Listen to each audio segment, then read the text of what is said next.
and machine learning, specifically in monitoring and evaluation. You sent us a presentation, and it's seriously mind-blowing. It is, and the field's changing so the potential is huge. We're talking like predicting a program's success, almost 80% accuracy. Can you imagine?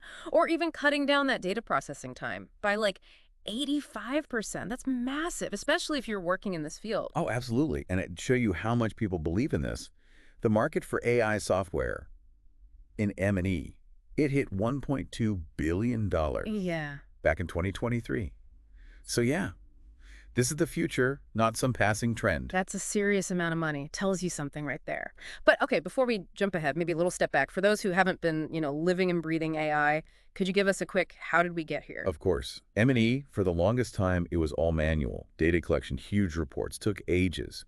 And you get insights, but often too late to use them, to actually make changes. Yeah, I remember those days. Not exactly, like agile decision-making. Exactly. But now we're seeing this shift towards continuous monitoring, driven by AI, real-time feedback, constant data, and you can adapt programs as you go. And what's even cooler, the World Bank, they predict that machine learning, it's going to cut that processing time by a crazy 85%. 85%? That's insane. It can't be just speed, though, right?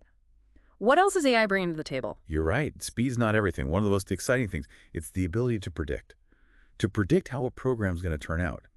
We're seeing models, machine learning models, they're hitting 78% accuracy in predicting success. So you're saying we could know if a program's on track to hit its goals, even before it's fully running. That's a game changer. It is. You're talking about being proactive. Early warning systems, catching risks before they become problems. And adjusting course before it's too late. That's incredible. Any examples? Organizations that are already doing this, using this kind of power? Definitely. USAID, for one. They put in a system using machine learning to predict how their development programs are doing. And it's not just theoretical. Nature magazine even featured their work. Okay, so we have speed, we have prediction. What else? Because I know data quality, that's always a pain point in M&E. Is AI tackling that too? Big time. Think of it this way. AI is like this, superpowered data detective. On your team, you get automated anomaly detection. It can catch a whopping 94% of data errors. That means more reliable data, better accuracy, and less time cleaning up spreadsheets. 94%, that frees up so much time. Exactly. And, even groups like the IE, they're setting data quality standards, specifically for AI and M&E. So everyone's on the same page. It's about trusting your data. Right. Bad data means bad decisions, no matter how fancy your algorithms are. But what about all that qualitative data? The stuff that's harder to measure, buried in reports and interviews and things. That's where natural language processing steps in. It's basically teaching computers to understand how we speak. And that means we can unlock insights from qualitative data, stuff that used to take forever to analyze. So no more weeks spent reading through interview transcripts. Sounds good to me. Are there any organizations using this well? I mean, in a way that's making a real difference. Oh, yeah. The World Food Program, they're a great example. They're using AI, and it's led to some pretty incredible improvements, streamlining their aid distribution, stuff like that. The World Food Program, they do such important work. Tell me more. How is AI actually helping? Well, think about it. They've increased their efficiency by 35% just by using AI.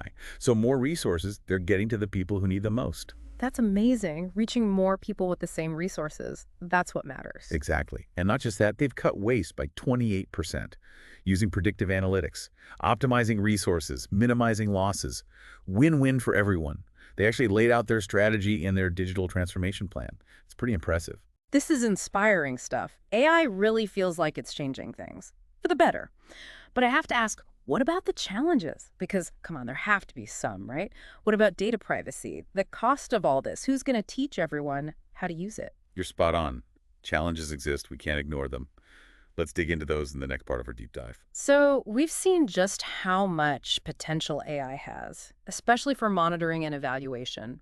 More efficient, predicting outcomes, even handling those tricky data quality issues. But you mentioned some hurdles, right? Where do we even begin with all this? It's a lot to take in. Yeah, it can be a bit overwhelming, for sure. The key is approach it strategically. Don't try to change everything overnight. Start with a pilot program. A pilot program.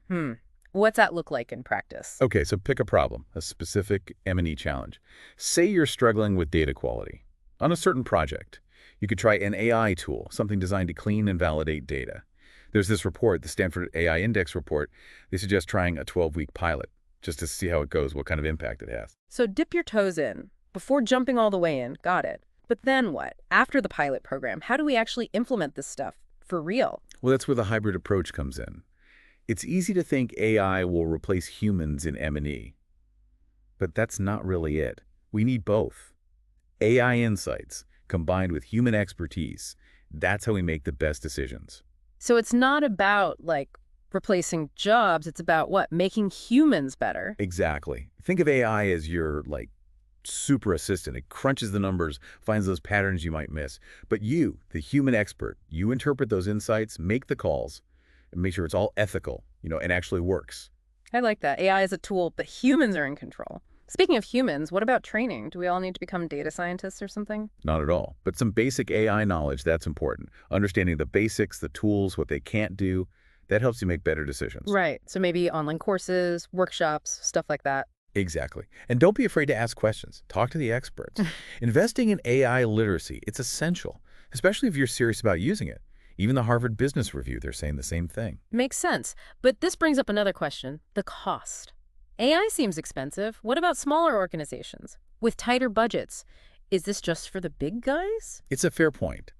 But you have to consider the cost savings and how much more efficient you can be.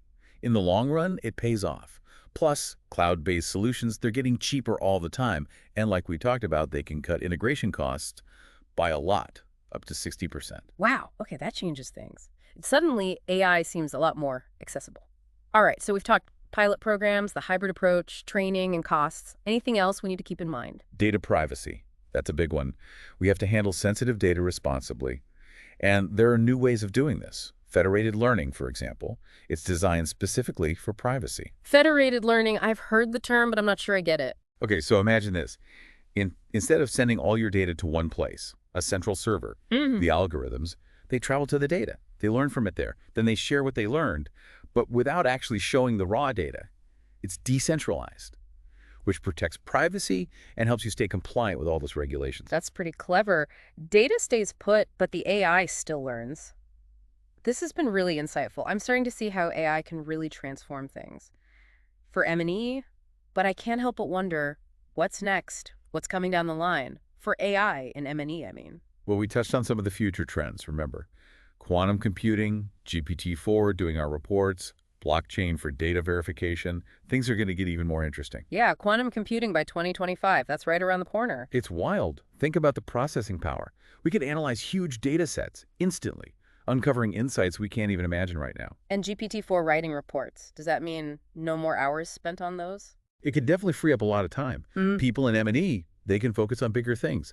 Analysis, strategy, talking to stakeholders, not stuck formatting spreadsheets. And blockchain keeping our data safe, like a digital fortress. Exactly. Building trust, transparency, and as these technologies get better, we'll see even more uses for them, in M&E specifically. So we went from practical stuff, like how to actually use AI, to mind-blowing future possibilities. What a ride.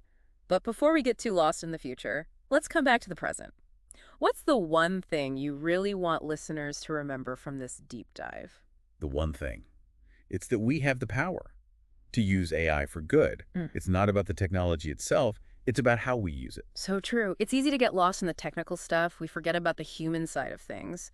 But it's our choice, how this technology shapes the future of M&E, I mean. Absolutely. And that brings us back to that question we asked. How can you, the listener, use these advancements to make the biggest impact in your own work? It's a question worth thinking about. Yeah. And then, actually doing something about it. Whether you're just getting started with AI or already experimenting, consider this your call to action. Embrace the potential, but be responsible and committed to using this technology for good.